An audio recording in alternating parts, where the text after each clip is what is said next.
Dude, I remember that was our first like real ska show that we went to. Soma, and we went to go see Aquabats. Yes, we went to go see. It was New Year's Eve, bro. Yeah. It was fucking like it had to be like fucking 10th grade. Yep. Yeah. Like 2004. 2004, 2005, going into 2005. It was one of the best fucking shows to date. Not one of the best shows, but like it was like the introduction show that was just like there, you know. It was just like, oh shit, there's a whole scene for this. It's not just a fucking sound that I hear on a commercial or like people or in a video game or like there's a whole fucking crowd of people who fuck with this, like and enjoy it. And there's a dance to do. And there's a fucking crowd to meet. No one judging you. No one like, oh, this was stupid, or like, we're all the same. Like cholos calling you fag because you used to wear tight pants. You from Boston? Exactly. You from Boston? You from Boston? I heard you paid. Shout out to the Boston. Shout out to the Padrino. Yeah, shout out to the Padrino. He might hear this. He might hear this. We'll shout him out. Yeah, we'll shout him out. Speak. You know, like growing up, be like here, like. We got, you know, like it was hard. Like people were like you know, like walking with your brother. No, people were dicks, bro. Like walking with your brother. Like I never dressed like the whole like. You were. I was never like the whole punk, like all patched out. You never seen a harder motherfucker in an orange Old Navy sweater in your life. Exactly. I swear. I didn't have to dress that way, but. Walking with these fools and like people like shouting out like to like your brother, shout out to Cheap Mike, you know, like oh you're a fag and like people like because these motherfuckers before pink was a whole new black and shit. These fools were wearing pink already and like whatever the case might be, wearing tight pants, skinny jeans. Shout out to fucking Adrian. His fucking walking to practice over here in Logan was like back then. Like it was no joke. Like I mean, pink mohawk. Yeah, exactly, dude. Like people were dicks, bro. Like, honestly, you get on the trolley and people act like assholes like, about it, dude. And it's like walking over here. Like I was like, oh shit, like they're really fucking like.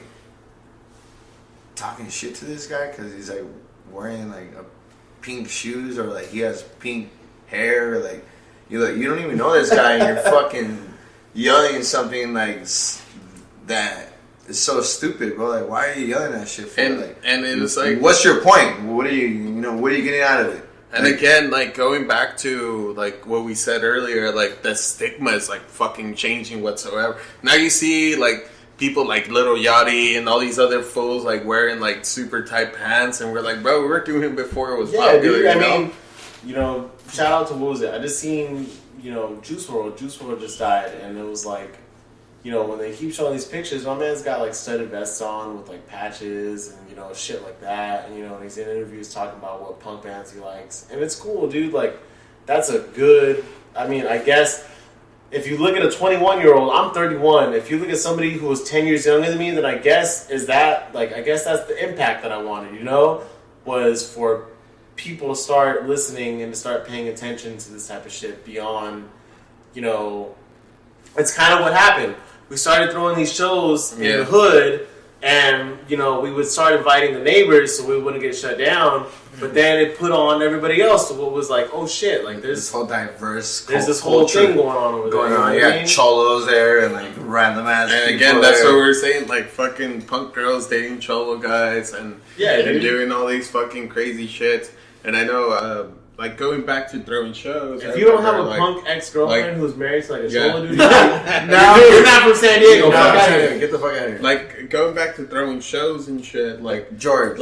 George was like took over when me and him when I fucking stepped away from it, and George held it down for real for the San Diego scene, and he is a big impact as much as anybody in the San Diego ska scene, and I just want to give a shout out to him and you know thank you for holding it down for the San Diego ska scene because without everybody in this room right now like.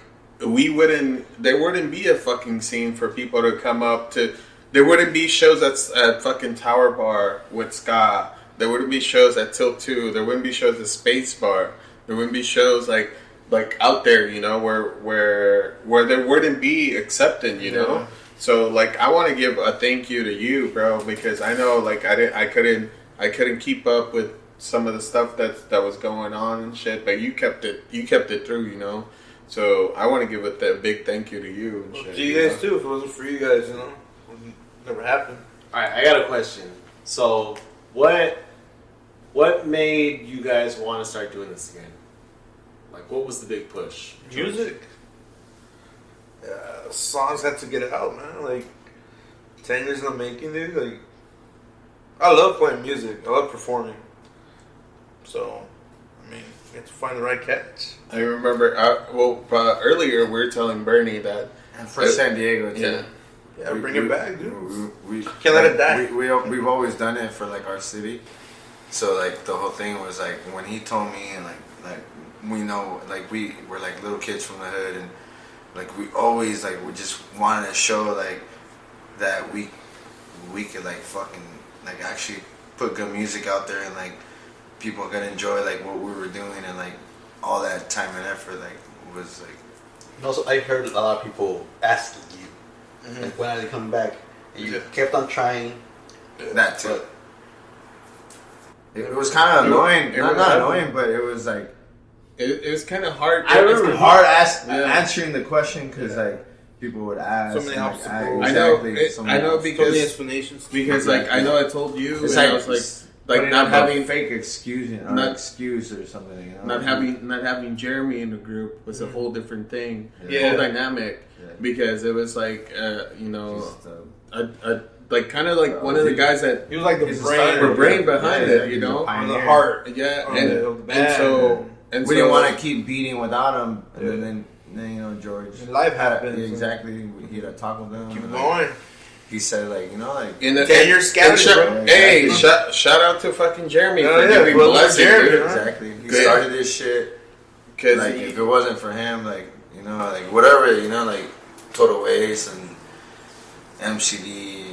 All of us and like if it wasn't for him, like you know, like yeah, dude was a cornerstone for sure, man. Exactly. Yeah. He started a lot of shit. Like he's not a little talent. He's a little big ass talent, like from the hood, like that would like he loves like when he was in the whole scene and like he was dedicated to the making music.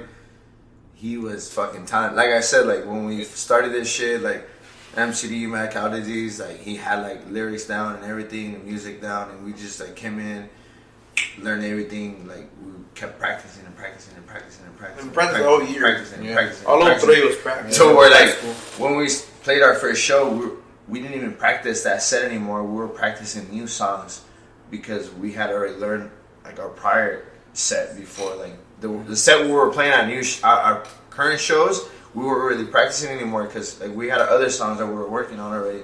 Because this guy was already like you know like we had to be on top and shit, and like we never saw it as like oh we're gonna do something with it or we're gonna be somebody's or we're gonna make like a name for ourselves because we want to do or we want to be known or we want to be remembered or you know like we want our name to be out there you know like.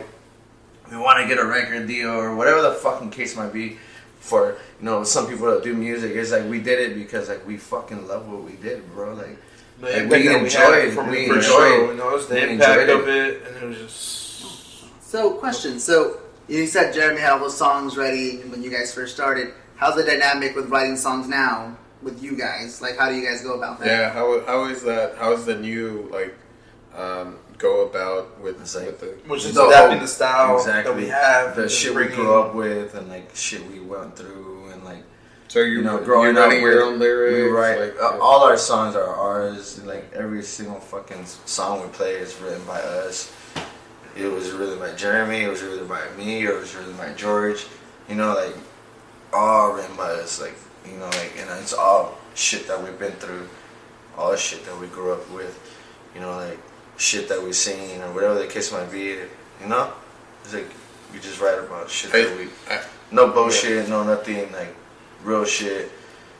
I just think it's when I remember when I had heard the announcement that Mad Cow Disease was coming like in February, and I remember I had told George, I was like, oh, like, yeah, I'll photograph.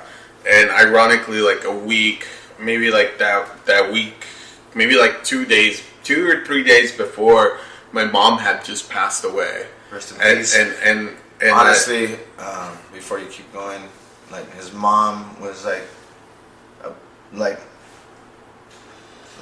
fucking, like we would go to his house and drink, and like she would let us be, or let us, like, you know, like express ourselves in whatever way we wanted to be, and like fucking, like, instead of like us being out there doing stupid shit, she would like have us there and like being friends with ourselves, growing up with each other, and like and drink and enjoy life, and you know, and do stupid shit, commit errors, and learn from them, and whatever the case might be. But like, rest in peace, man. And I remember like you guys, and it was just like kind of like